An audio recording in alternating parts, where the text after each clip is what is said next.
नमस्कार दोस्तों, जैसा कि आप देख रहे हो इसरो भर्ती 2026 का फाइनली नोटिफिकेशन आउट हो चुका है। तो आइए इसके बारे में अपन डिटेल में एनालिसिस करेंगे। सारे फैक्ट ए टू जेड जो कि नोटिफिकेशन में दिए गए हैं वो सारी चीज़ अपन इस वीडियो में डिस्कस करेंगे और हिंदी लैंग्वेज में करेंगे, है ना। तो विदाउट एनी डिले अपन वीडियो को स्टार्ट करते हैं और समझते हैं इसमें क्या है। और अगर आप चैनल पर नए हो तो लाइक सब्सक्राइब कर दीजिए ताकि ऐसे ही रिक्रूटमेंट से रिलेटेड आपको नोटिफिकेशन टाइम पर मिलता रहे। तो चलिए स्टार्ट करते हैं। जैसा कि यहाँ पे मेंशन दे रखा है ना।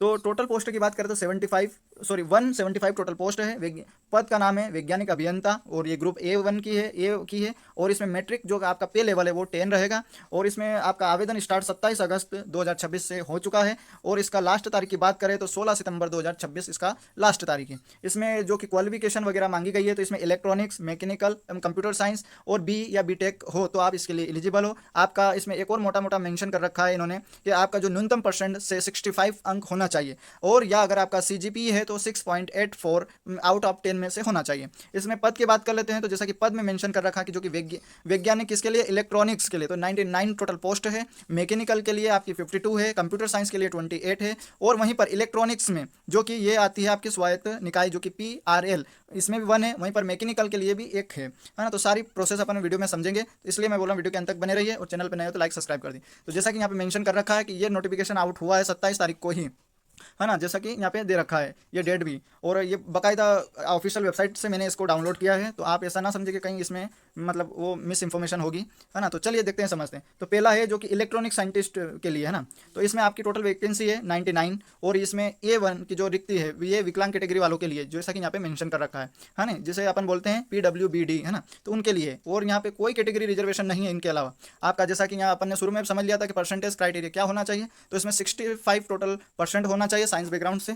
और उसमें अगर आप CGPA से आ रहे हो तो 6.84 आउट ऑफ 10 में होना चाहिए आपका। इसमें BA, BA टेक, और अगर आपने इससे इक्विवेलेंट अगर कोई डिग्री कर रखी है जैसे कि electronics communication engineering with agreement, है ना, तो आपका इसमें एग्रीगेट में मिनिमम आपका कितना होना चाहिए, 65 मतलब परसेंटेज होना चाहिए। और CGPA आपका 6.84 होना चाहिए। ये सारी चीज़ में इसी हर एक पोस्ट के लिए इंप्लीमेंट होगी क्वालिफिकेशन में, ध्यान रखना। अब अपन इसमें ये बार बार रिपीट नहीं करेंगे क्योंकि ये सेम एज इट इज़ है।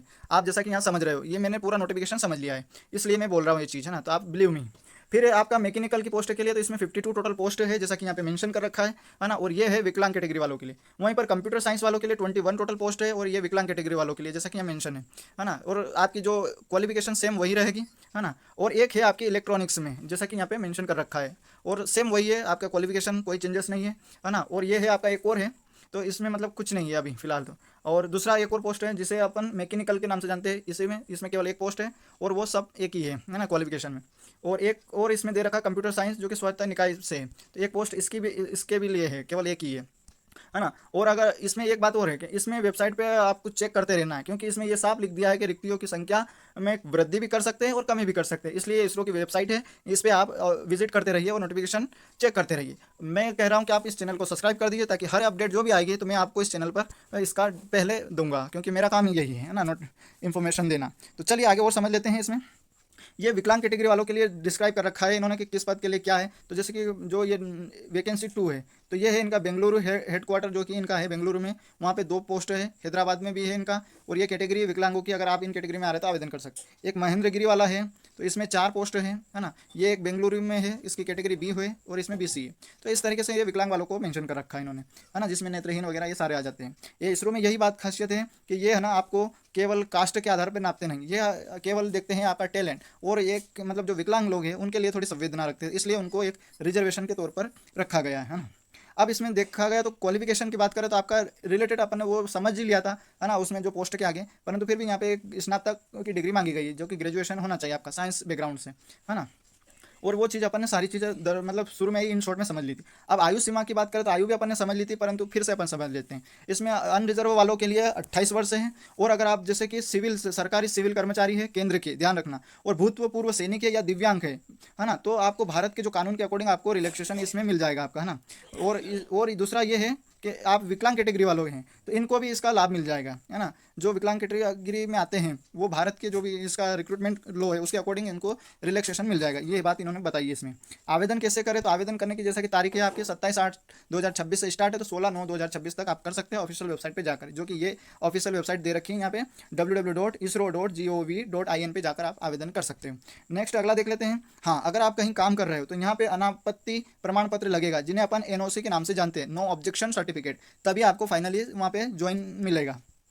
तो ये विशेष ध्यान रखिए। आप फीस स्ट्रक्चर की बात कर लेते हैं, तो जैसा कि यहाँ फीस मेंशन कर रखी है, आपकी 250 रुपये टोटल फीस रहेगी। हालांकि शुरू में सभी उम्मीदवारों को प्रोसेसिंग शुल्क के रूप में प्रति आवेदन सामान्य रूप से कितना देना पड़ेगा, 750 रुपये, केवल 750 रुपये रहेगा, है ना। अब इसमें एक बात और है, ये एक रिफंडेबल फीस है, और जैसा कि अपन देख लेते हैं, तो वो रिफंडेबल जैसा कि यहाँ मेंशन कर रखा है इन्होंने, जैसा कि यहाँ पे आवेदन शुल्क का दे रखा है कि आपका पहला तो ये देख लीजिए, ये रहेगा आपका इंटरनेट बैंकिंग से भी आप इसमें फीस जमा कर सकते हो, और इंटरनेट यूपीआई से भी कर सकते हो, उसके डेबिट क्रेडिट कार्ड से कर सकते हो। और आगे देख लेते हैं अपन, जो रिफंड का भी है इसमें, जैसा कि ये यहाँ पे मेंशन है, मैंने इसीलिए बोला था पहले क्योंकि मैंने पढ़ा था इसको।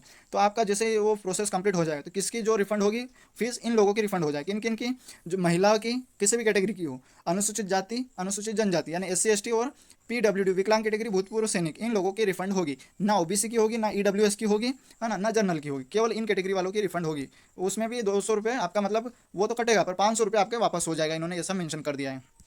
नेक्स्ट अगला देख लेते हैं अपन।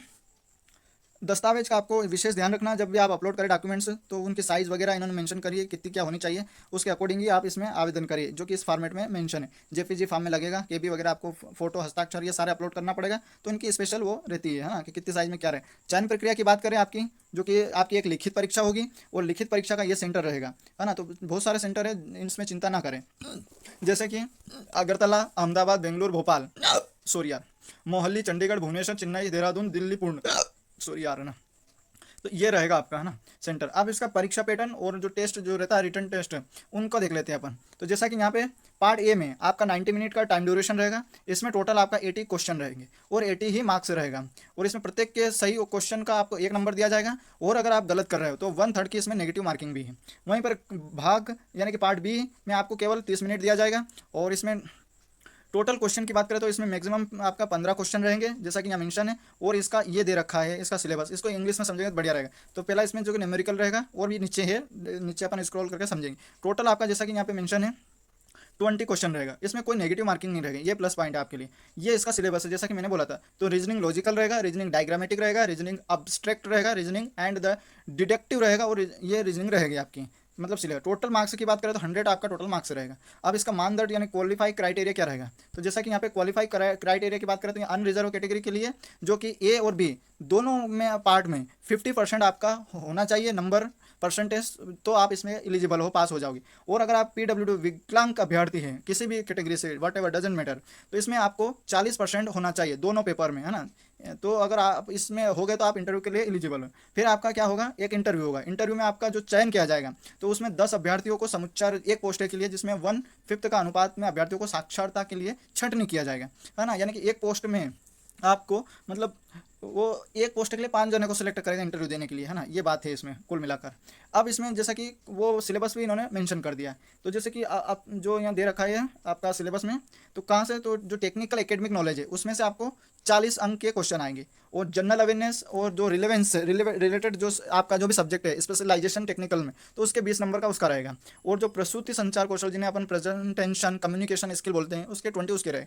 और बोधगम्यता मतलब कॉम्प्रिहेंशन के भी 10 रहेंगे इसमें, है ना। नेक्स्ट शैक्षणिक उपलब्धि यानी कि एकेडमिक अचीवमेंट, और जो ITI है ना, II ST NIT, ये जैसा कि इन इंस्टीट्यूट से आपको, अगर आपने कुछ ग्रेजुएशन कर रखा था, इनसे रिलेटेड भी आपको जानकारी से रिलेटेड आपको 3 नंबर का इससे भी आएगा। कोई सा भी IIT के बारे में पूछ लेगा, है ना, या उनसे रैंकिंग के बारे में पूछ लेगा, तो ये उनका भी नॉलेज होना चाहिए। फिर आपका एकेडमिक परफॉर्मेंस के आधार पर भी आपका जैसे CGPA है ना, उसके अकॉर्डिंग भी आपको क्वेश्चन वगैरह हो जाएगा, 4 अंक के आएंगे या 2 मार्क्स के आ जाएंगे, है ना। और ये टोटल इसका सिनेरियो रहेगा 10 क्वेश्चन। नेक्स्ट है आपका जो रैंक, जो यदि स्थान द्वारा प्रदान की गई तो 3 अंक उसके रहेंगे आपका, अन्यथा शून्य इल से नील कर देंगे वो, तो इस हिसाब से इनका वो रहेगा। और दूसरा है मानदंड जो क्वालिफिकेशन क्राइटेरिया, तो जैसा कि यहाँ पे अपन पहले भी समझ लिया था, तो अनारक्षित के लिए, जो अनारक्षित मतलब अनरिजर्व कैटेगरी, तो सीबीटी परीक्षा जो कि रिटर्न टेस्ट में इसमें 50% तो होना चाहिए, और इंटरव्यू में भी 50% होना चाहिए, और दोनों मिला के औसत आपका कितना होना चाहिए 60%, तो आप इसके लिए क्वालिफाई रहोगे। और अगर आप विकलांग कैटेगरी में आ रहे हो तो इसमें दोनों में 40% होना चाहिए, और आपका औसत होना चाहिए इसमें जो कि एवरेज वो 50% होना चाहिए, तो आप इसके लिए एलिजिबल हो। नेक्स्ट अगला समझ लेते हैं। आप इसमें एक पैनल गठित होगा जो कि वेटेज आपका जो भी देंगे उस पैनल के आधार पर जो साक्षरता होगी, उस साक्षरता में जैसा कि वही चीज़ रिपीट उन्होंने डिटेल में एक्सप्लेन करी है, कुछ नहीं, जो कि अपन ने इन शॉर्ट में समझिए। आप इसमें ये ध्यान रखिए कि आपका एक ये बात है कि वरीयता किसको दी जाएगी, तो जो जन्म तिथि जिसमें आयु में बड़े अभ्यर्थियों को वरीयता दी जाएगी, जो जिसकी आयु ज़्यादा है उनको पहले प्राथमिकता दी जाएगी। इनका कहने का मतलब ये। वेतन भत्ते की बात करें तो वेतन भत्ता आपका स्तर जो कि पे लेवल 10 रहेगा, है ना, वैज्ञानिकों के लिए, जो कि न्यूनतम आपका 56,100 से स्टार्ट हो जाएगा, तो आपका इसमें अच्छा खासा वेतन मिलेगा, है ना। सारे अलाउंसेस मिलाकर लाख ऊपर ही जाता है इसमें, आप सभी को पता होगा। और कुछ शर्त है जो कि ये तो आम है, वो केवल भारत का नागरिक होना चाहिए, है ना। और कुछ बहुत सारे ऐसा रहता है जो कि हर वैकेंसी में रहते हैं। और पद स्थायी है, अस्थायी है, सॉरी यार, है ना। और परंतु इसके जारी रहने की संभावना है, ये पद तो अस्थायी है, परंतु इनमें क्या बोला गया कि इसके जारी रहने की संभावना, ये स्थायी नहीं है ना, इसमें ये मेंशन कर रखा है। और सारी यूनिटों से संबंधित इसमें आपको जानकारी भी देख सकते हो, है ना। और बाकी तो अपन ने सारी चीज़ कवर कर ली है इस वीडियो में, ऐसे कोई जानकारी नहीं छुटी है जो कि आपको ना पता चले, है ना। तो चैनल पे नए लाइक सब्सक्राइब कर दीजिए ताकि ऐसे रिक्रूटमेंट से रिलेटेड आपको नोटिफिकेशन टाइम पर मिलता रहे।